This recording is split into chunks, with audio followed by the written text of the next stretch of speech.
श्रीसरस्वतीस्तोत्रम् बृहस्पतिरुवाच सरस्वती नमस्यामि चेतनां हृदि संस्थितां कण्ठस्थां पद्मयोनिं त्वां ह्रीङ्कारां सुप्रियां सदा मतिदां वरदां चैव सर्वकामफलप्रदां केशवस्य प्रियां देवीं वीणाहस्तां वरप्रदां मन्त्रप्रियां सदा हृद्यां कुमतिध्वंसकारिणीं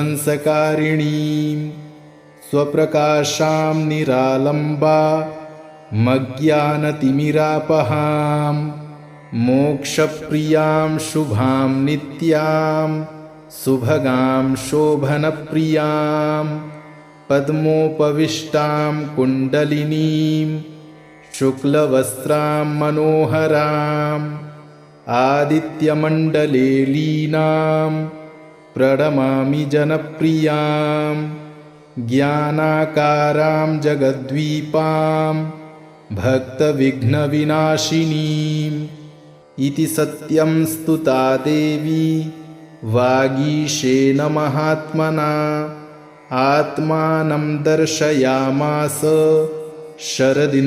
शरदिन्दुसमप्रभाम् श्रीसरस्वत्युवाच वरं वृणीष्व भद्रं त्वं यत्ते मनसि वर्तते बृहस्पतिरुवाच प्रसन्ना यदि मे देवी परं ज्ञानं प्रयच्छ मे श्रीसरस्वत्युवाच दत्तं ते निर्मलं ज्ञानं कुमतिध्वंसकारकं स्तोत्रेणानेन मां भक्त्या ये स्तुवन्ति सदा नराः लभन्ते परमं ज्ञानं मम तुल्यपराक्रमाः कवित्वं मत्प्रसादेन प्राप्नुवन्ति मनोगतं त्रिसन्ध्यं प्रयतो भूत्वा यस्त्विदं पठते नरः तस्य कंठे सदा वासं करिष्यामि न संशयः बृहस्पतिरुवाच सरस्वती नमस्यामि चेतनां हृदि संस्थितां कण्ठस्थां पद्मयोनिं त्वां ह्रीङ्कारां सुप्रियां सदा मतिदां वरदां चैव सर्वकामफलप्रदां केशवस्य प्रियां देवीं वीणाहस्तां वरप्रदां मन्त्रप्रियां सदा हृद्यां कुमतिध्वंसकारिणीं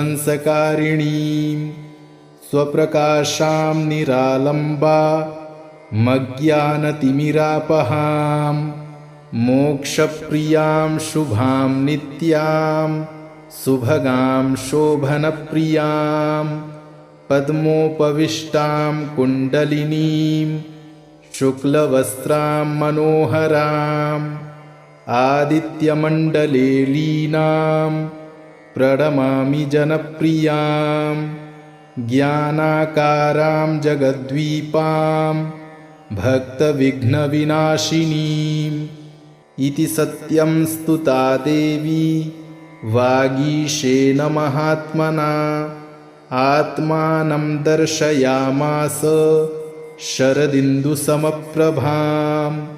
श्रीसरस्वत्युवाच वरं वृणीष्व भद्रं त्वं यत्ते मनसि वर्तते बृहस्पतिरुवाच प्रसन्ना यदि मे देवी परं ज्ञानं प्रयच्छ मे श्रीसरस्वत्युवाच दत्तं ते निर्मलं ज्ञानं कुमतिध्वंसकारकं स्तोत्रेणानेन मां भक्त्या ये स्तुवन्ति सदा नराः लभन्ते परमं ज्ञानं मम तुल्यपराक्रमाः कवित्वं मत्प्रसादेन प्राप्नुवन्ति मनोगतं त्रिसन्ध्यं प्रयतो भूत्वा यस्त्विदं पठते नरः तस्य कण्ठे सदा वासं करिष्यामि न संशयः। बृहस्पतिरुवाच सरस्वती नमस्यामि चेतनां हृदि संस्थितां कण्ठस्थां पद्मयोनिं त्वां ह्रीङ्कारां सुप्रियां सदा मतिदां वरदां चैव सर्वकामफलप्रदां केशवस्य प्रियां देवीं वीणाहस्तां वरप्रदां मन्त्रप्रियां सदा हृद्यां कुमतिध्वंसकारिणीं स्वप्रकाशां निरालम्बामज्ञानतिमिरापहां मोक्षप्रियां शुभां नित्यां सुभगां शोभनप्रियां पद्मोपविष्टां कुण्डलिनीं शुक्लवस्त्रां मनोहराम् आदित्यमण्डले लीनां प्रणमामि जनप्रियां ज्ञानाकारां जगद्वीपां भक्तविघ्नविनाशिनीम् इति सत्यं स्तुता देवी वागीशेन महात्मना आत्मानं दर्शयामास शरदिन्दुसमप्रभां। श्रीसरस्वत्युवाच वरं वृणीष्व भद्रं त्वं यत्ते मनसि वर्तते। बृहस्पतिरुवाच प्रसन्ना यदि मे देवी परं ज्ञानं प्रयच्छ मे। श्रीसरस्वत्युवाच दत्तं ते निर्मलं ज्ञानं कुमतिध्वंसकारकं स्तोत्रेणानेन मां भक्त्या ये स्तुवन्ति सदा नराः लभन्ते परमं ज्ञानं मम तुल्यपराक्रमाः।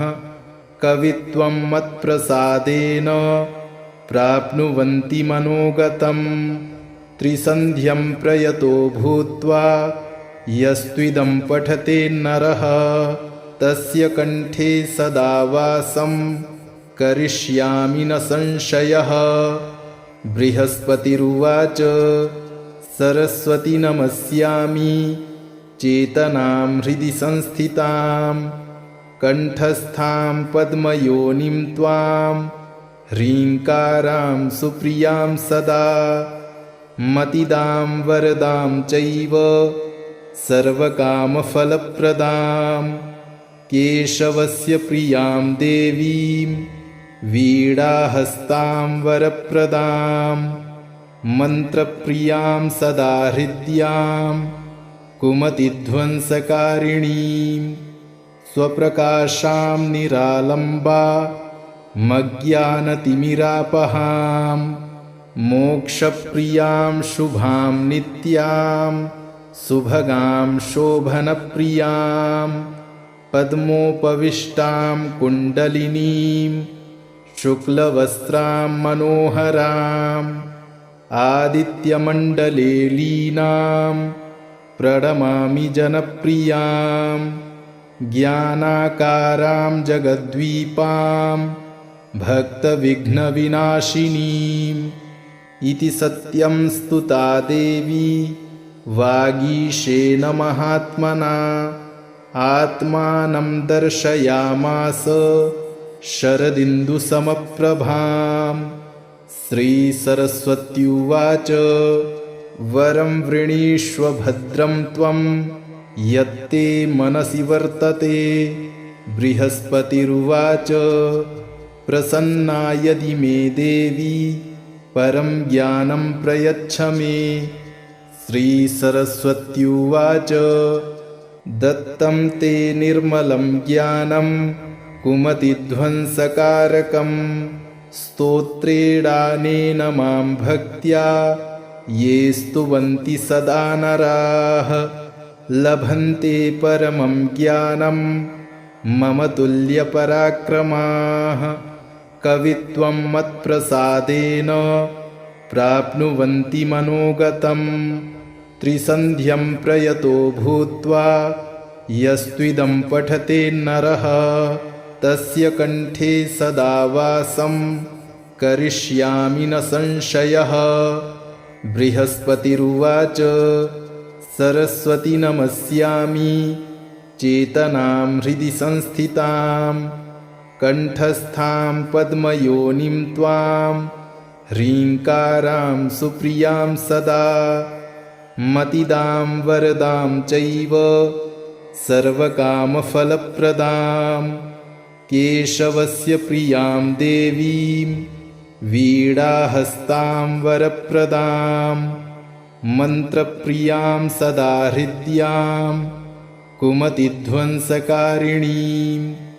स्वप्रकाशां निरालम्बा मज्ञानतिमिरापहां मोक्षप्रियां शुभां नित्यां सुभगां शोभनप्रियां पद्मोपविष्टां कुण्डलिनीं शुक्लवस्त्रां मनोहराम् आदित्यमण्डले लीनां प्रणमामि जनप्रियां ज्ञानाकारां जगद्वीपां भक्तविघ्नविनाशिनीम् इति सत्यं स्तुता देवी वागीशेन महात्मना आत्मानं दर्शयामास शरदिन्दुसमप्रभां। श्रीसरस्वत्युवाच वरं वृणीष्व भद्रं त्वं यत्ते मनसि वर्तते। बृहस्पतिरुवाच प्रसन्ना यदि मे देवी परं ज्ञानं प्रयच्छ मे। श्रीसरस्वत्युवाच दत्तं ते निर्मलं ज्ञानं कुमतिध्वंसकारकं स्तोत्रेणानेन मां भक्त्या ये स्तुवन्ति सदा नराः लभन्ते परमं ज्ञानं मम तुल्यपराक्रमाः। कवित्वं मत्प्रसादेन प्राप्नुवन्ति मनोगतं त्रिसन्ध्यं प्रयतो भूत्वा यस्त्विदं पठते नरः तस्य कंठे सदा वासं करिष्यामि न संशयः। बृहस्पतिरुवाच सरस्वती नमस्यामि चेतनां हृदि संस्थितां कंठस्थां पद्मयोनिं त्वां ह्रीङ्कारां सुप्रियां सदा मतिदां वरदां चैव सर्वकामफलप्रदां केशवस्य प्रियां देवीं वीणाहस्तां वरप्रदां मन्त्रप्रियां सदा हृद्यां कुमतिध्वंसकारिणीं स्वप्रकाशां निरालम्बा मज्ञानतिमिरापहां मोक्षप्रियां शुभां नित्यां सुभगां शोभनप्रियां पद्मोपविष्टां कुण्डलिनीं शुक्लवस्त्रां मनोहराम् आदित्यमण्डले लीनां प्रणमामि जनप्रियां ज्ञानाकारां जगद्वीपां भक्तविघ्नविनाशिनीम् इति सत्यं स्तुता देवी वागीशेन महात्मना आत्मानं दर्शयामास शरदिन्दुसमप्रभां। श्रीसरस्वत्युवाच वरं वृणीष्व भद्रं त्वं यत्ते मनसि वर्तते। बृहस्पतिरुवाच प्रसन्ना यदि मे देवी परं ज्ञानं प्रयच्छ मे। श्रीसरस्वत्युवाच दत्तं ते निर्मलं ज्ञानं कुमतिध्वंसकारकं स्तोत्रेणानेन मां भक्त्या ये स्तुवन्ति सदा नराः लभन्ते परमं ज्ञानं मम तुल्यपराक्रमाः। कवित्वं मत्प्रसादेन प्राप्नुवन्ति मनोगतं त्रिसन्ध्यं प्रयतो भूत्वा यस्त्विदं पठते नरः तस्य कंठे सदा वासं करिष्यामि न संशयः।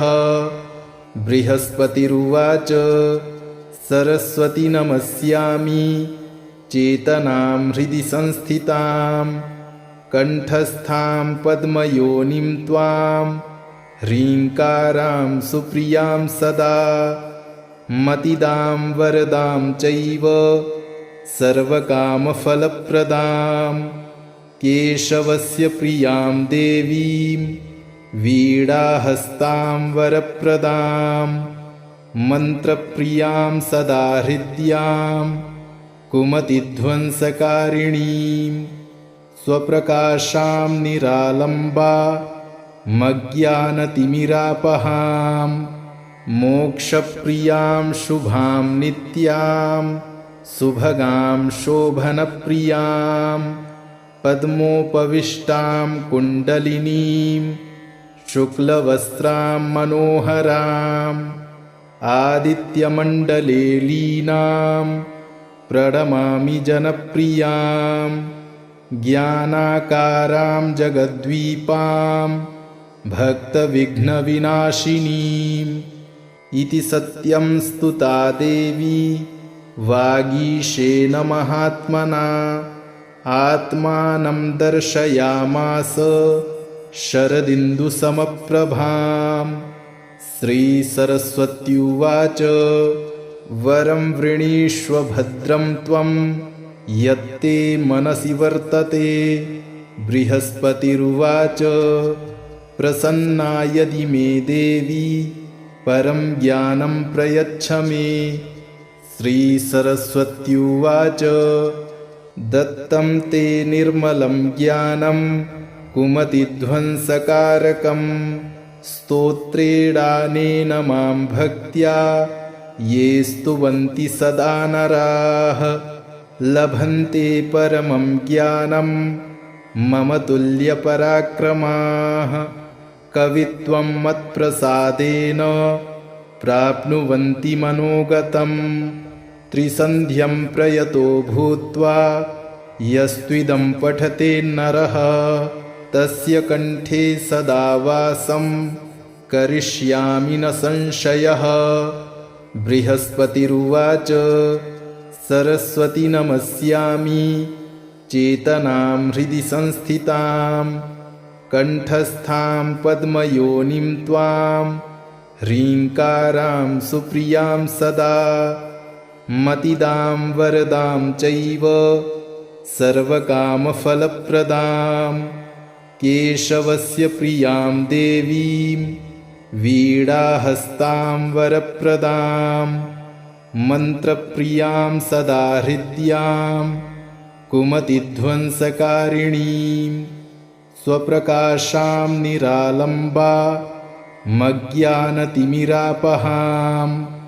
मोक्षप्रियां शुभां नित्यां सुभगां शोभनप्रियां पद्मोपविष्टां कुण्डलिनीं शुक्लवस्त्रां मनोहराम् आदित्यमण्डले लीनां प्रणमामि जनप्रियां ज्ञानाकारां जगद्वीपां भक्तविघ्नविनाशिनीम् इति सत्यं स्तुता देवी वागीशेन महात्मना आत्मानं दर्शयामास शरदिन्दुसमप्रभाम्। श्रीसरस्वत्युवाच वरं वृणीष्व भद्रं त्वं यत्ते मनसि वर्तते। बृहस्पतिरुवाच प्रसन्ना यदि मे देवी परं ज्ञानं प्रयच्छ मे। श्रीसरस्वत्युवाच दत्तं ते निर्मलं ज्ञानं कुमतिध्वंसकारकं स्तोत्रेणानेन मां भक्त्या ये स्तुवन्ति सदा नराः लभन्ते परमं ज्ञानं मम तुल्यपराक्रमाः। कवित्वं मत्प्रसादेन प्राप्नुवन्ति मनोगतं त्रिसन्ध्यं प्रयतो भूत्वा यस्त्विदं पठते नरः तस्य कंठे सदा वासं करिष्यामि न संशयः। बृहस्पतिरुवाच सरस्वती नमस्यामि चेतनां हृदि संस्थितां कंठस्थां पद्मयोनिं त्वां ह्रीङ्कारां सुप्रियां सदा मतिदां वरदां चैव सर्वकामफलप्रदां केशवस्य प्रियां देवीं वीणाहस्तां वरप्रदां मन्त्रप्रियां सदा हृद्यां कुमतिध्वंसकारिणीं स्वप्रकाशां निरालम्बा मज्ञानतिमिरापहां मोक्षप्रियां शुभां नित्यां सुभगां शोभनप्रियां पद्मोपविष्टां कुण्डलिनीं शुक्लवस्त्रां मनोहराम् आदित्यमण्डले लीनां प्रणमामि जनप्रियां ज्ञानाकारां जगद्वीपां भक्तविघ्नविनाशिनीम् इति सत्यं स्तुता देवी वागीशेन महात्मना आत्मानं दर्शयामास शरदिन्दुसमप्रभाम्। श्रीसरस्वत्युवाच वरं वृणीष्व भद्रं त्वं यत्ते मनसि वर्तते। बृहस्पतिरुवाच प्रसन्ना यदि मे देवी परं ज्ञानं प्रयच्छ मे। श्रीसरस्वत्युवाच दत्तं ते निर्मलं ज्ञानं कुमतिध्वंसकारकं स्तोत्रेणानेन मां भक्त्या ये स्तुवन्ति सदा नराः लभन्ते परमं ज्ञानं मम तुल्यपराक्रमाः। कवित्वं मत्प्रसादेन प्राप्नुवन्ति मनोगतं त्रिसन्ध्यं प्रयतो भूत्वा यस्त्विदं पठते नरः तस्य कंठे सदा वासं करिष्यामि न संशयः। बृहस्पतिरुवाच सरस्वती नमस्यामि चेतनां हृदि संस्थितां कंठस्थां पद्मयोनिं त्वां ह्रीङ्कारां सुप्रियां सदा मतिदां वरदां चैव सर्वकामफलप्रदां केशवस्य प्रियां देवीं वीणाहस्तां वरप्रदां मन्त्रप्रियां सदा हृद्यां कुमतिध्वंसकारिणीं स्वप्रकाशां निरालम्बा मज्ञानतिमिरापहां मोक्षप्रियां शुभां नित्यां सुभगां शोभनप्रियां पद्मोपविष्टां कुण्डलिनीं शुक्लवस्त्रां मनोहराम् आदित्यमण्डले लीनां प्रणमामि जनप्रियां ज्ञानाकारां जगद्वीपां भक्तविघ्नविनाशिनीम् इति सत्यं स्तुता देवी वागीशेन महात्मना आत्मानं दर्शयामास शरदिन्दुसमप्रभाम्। श्रीसरस्वत्युवाच वरं वृणीष्व भद्रं त्वं यत्ते मनसि वर्तते। बृहस्पतिरुवाच प्रसन्ना यदि मे देवी परं ज्ञानं प्रयच्छ मे। श्रीसरस्वत्युवाच दत्तं ते निर्मलं ज्ञानं कुमतिध्वंसकारकं स्तोत्रेणानेन मां भक्त्या ये स्तुवन्ति सदा नराः लभन्ते परमं ज्ञानं मम तुल्यपराक्रमाः। कवित्वं मत्प्रसादेन प्राप्नुवन्ति मनोगतं त्रिसन्ध्यं प्रयतो भूत्वा यस्त्विदं पठते नरः तस्य कंठे सदा वासं करिष्यामि न संशयः। बृहस्पतिरुवाच सरस्वती नमस्यामि चेतनां हृदि संस्थितां कंठस्थां पद्मयोनिं त्वां ह्रीङ्कारां सुप्रियां सदा मतिदां वरदां चैव सर्वकामफलप्रदां केशवस्य प्रियां देवीं वीणाहस्तां वरप्रदां मन्त्रप्रियां सदा हृद्यां कुमतिध्वंसकारिणीं स्वप्रकाशां निरालम्बा मज्ञानतिमिरापहां मोक्षप्रियां शुभां नित्यां सुभगां शोभनप्रियां पद्मोपविष्टां कुण्डलिनीं शुक्लवस्त्रां मनोहराम् आदित्यमण्डले लीनां प्रणमामि जनप्रियां ज्ञानाकारां जगद्वीपां भक्तविघ्नविनाशिनीम् इति सत्यं स्तुता देवी वागीशेन महात्मना आत्मानं दर्शयामास शरदिन्दुसमप्रभाम्। श्रीसरस्वत्युवाच वरं वृणीष्व भद्रं त्वं यत्ते मनसि वर्तते। बृहस्पतिरुवाच प्रसन्ना यदि मे देवी परं ज्ञानं प्रयच्छ मे।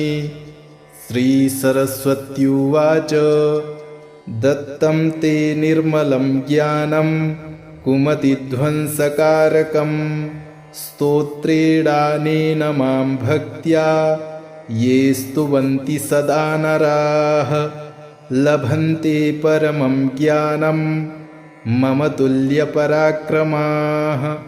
कवित्वं मत्प्रसादेन प्राप्नुवन्ति मनोगतं त्रिसन्ध्यं प्रयतो भूत्वा यस्त्विदं पठते नरः तस्य कंठे सदा वासं करिष्यामि न संशयः। बृहस्पतिरुवाच सरस्वती नमस्यामि चेतनां हृदि संस्थितां कंठस्थां पद्मयोनिं त्वां ह्रीङ्कारां सुप्रियां सदा मतिदां वरदां चैव सर्वकामफलप्रदां केशवस्य प्रियां देवीं वीणाहस्तां वरप्रदां मन्त्रप्रियां सदा हृद्यां कुमतिध्वंसकारिणीं स्वप्रकाशां निरालम्बा मज्ञानतिमिरापहां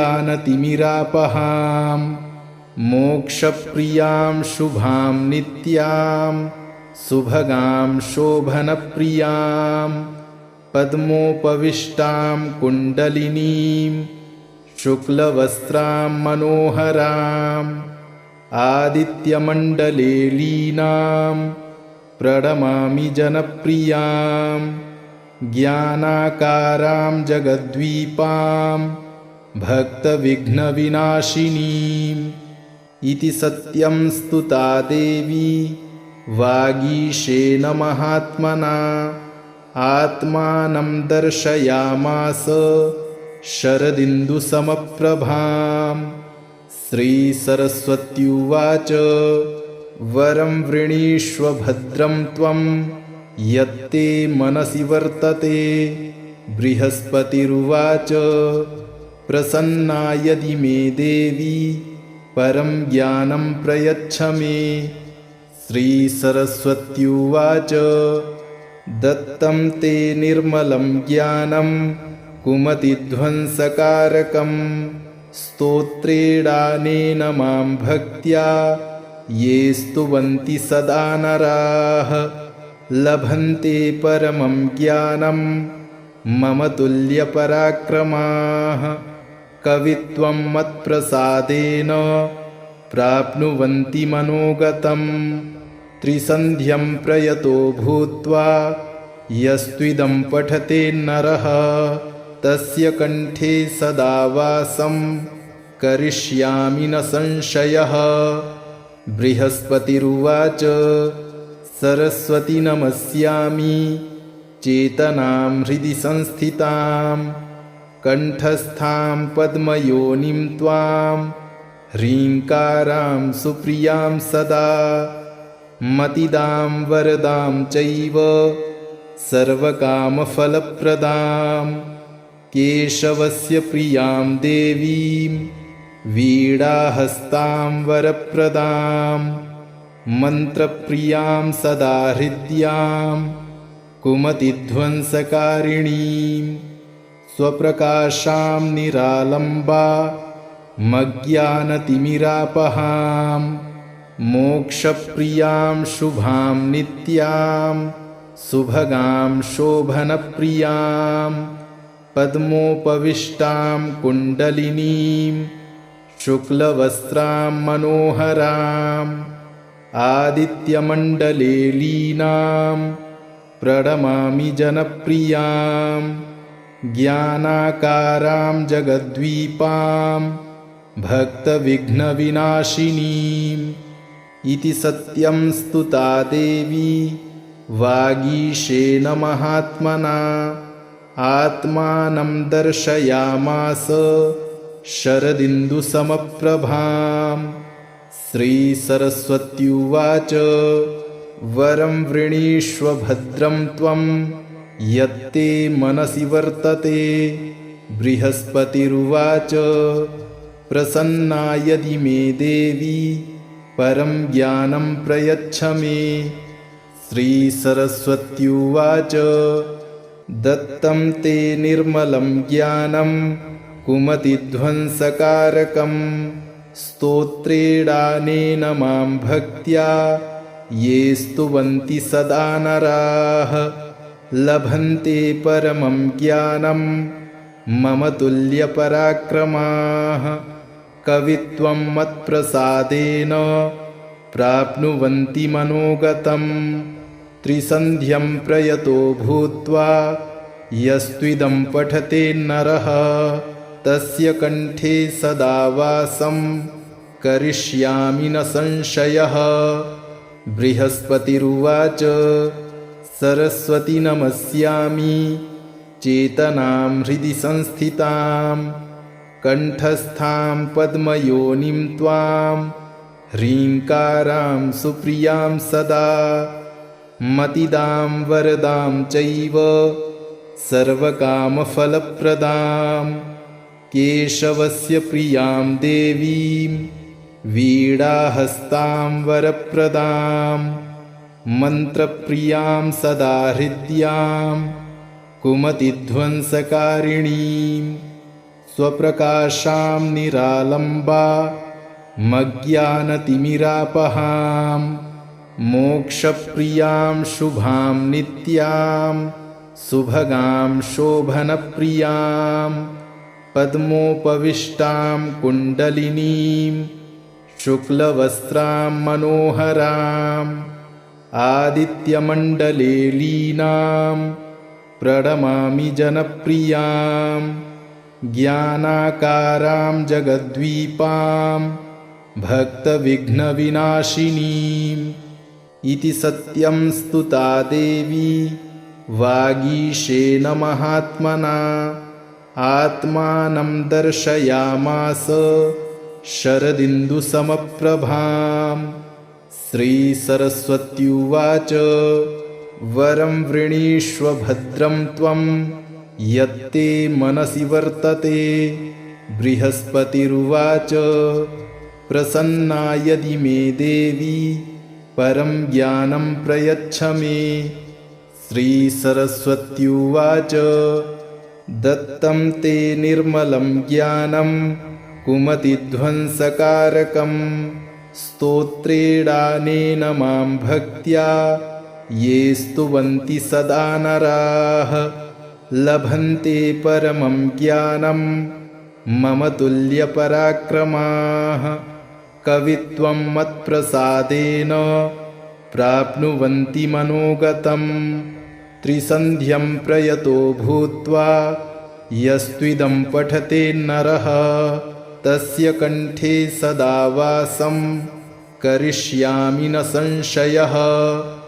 बृहस्पतिरुवाच सरस्वती नमस्यामि चेतनां हृदि संस्थितां कंठस्थां पद्मयोनिं त्वां ह्रीङ्कारां सुप्रियां सदा मतिदां वरदां चैव सर्वकामफलप्रदां केशवस्य प्रियां देवीं वीणाहस्तां वरप्रदां मन्त्रप्रियां सदा हृद्यां कुमतिध्वंसकारिणीं